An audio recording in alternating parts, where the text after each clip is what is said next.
فجر کی نماز کا نام فجر کیوں رکھا گیا؟ آپ کو اس بارے میں ساری جانکاری حاصل ہوگی اس ویڈیو میں۔ فجر کی نماز کا نام فجر کیوں ہے، ظہر کی نماز کا نام ظہر کیوں ہے، ان ساری نمازوں کے عصر، مغرب، عشاء، وتر، جمعہ، ان نمازوں کے یہ والے نام کیوں رکھے گئے، اس کی وجہ کیا ہے؟ اکثر لوگوں کو یہ نہیں پتا، اس کی تفصیل ہم نے سننی ہے۔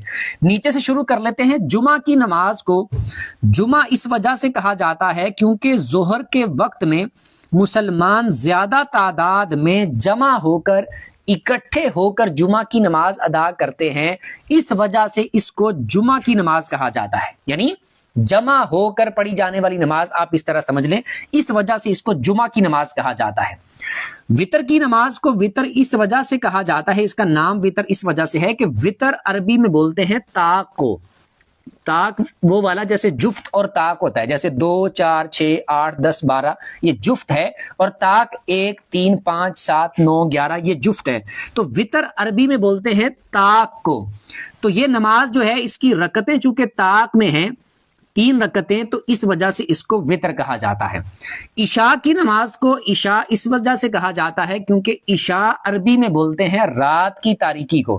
رات کی تاریکی کا وہ حصہ کہ جب رات شروع ہوتی ہے، تو یہ نماز اس ٹائم میں پڑھی جاتی ہے، اس وجہ سے اس کو عشاء کی نماز کہا جاتا ہے۔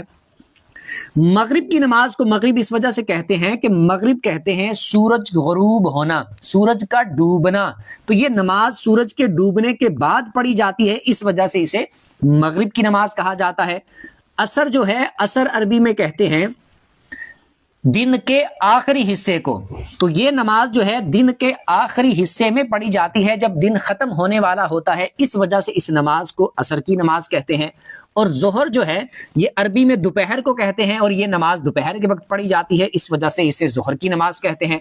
فجر یہ صبح کو کہتے ہیں عربی میں، تو یہ صبح کے وقت پڑھی جاتی ہے، اس وجہ سے اسے فجر کی نماز کہتے ہیں۔ کچھ سیکھنے کو ملا ہو کمنٹ میں بتا دیجیے گا، اور ثواب کی نیت سے دوسروں کے ساتھ شیئر بھی کر دیجیے گا۔